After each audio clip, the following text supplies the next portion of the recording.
update. So this is how my CVD class is going. And CVD stands for Composition and Visual Design. But before I get into it, let me answer a couple questions. A few people was asking, how did I get my equipment so fast? Well, I did a certification program back in 2022 and I had some credits going in from there. So that's how I got my equipment so fast. But technically you have to wait about 6 months, I believe, before you get your equipment. As you can see from my last video, I got the Sony FS6 and I'm currently filming from that camera. I'm trying my best to use the camera with everything I'm doing so I get more comfortable with it and I can be more skilled as the time goes on. Let's jump into the video of what you guys came here for. The CVD class, Composition and Visual Design. I completed the class and I came out of there with a 97. So proud of myself. But what you need to know though, going into this class, at least know your fundamentals or your basics. Like, what is the ISO?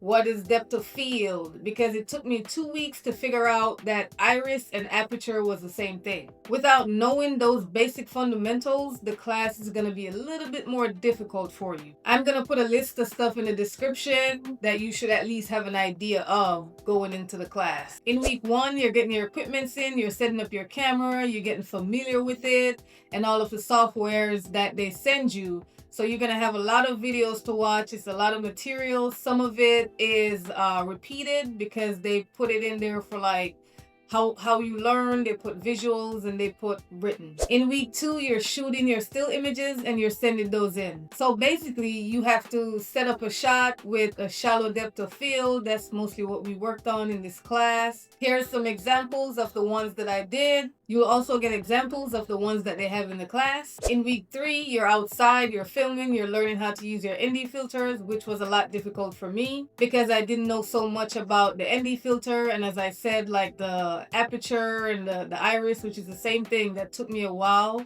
to understand it. So that made it a little difficult for me, but once it clicked, everything was perfect.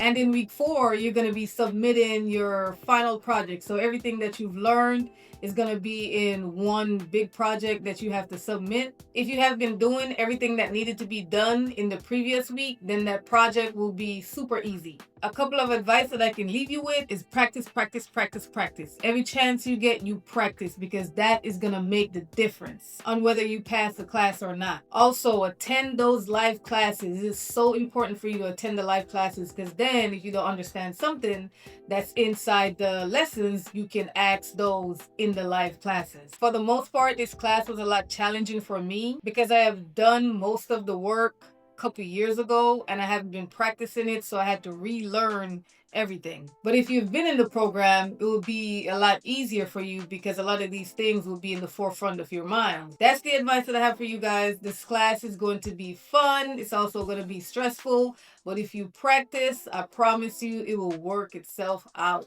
If you have any additional questions, put them down in the comments and I will answer them for you. And if you haven't already, don't forget to like and subscribe, and I will see you in the next video.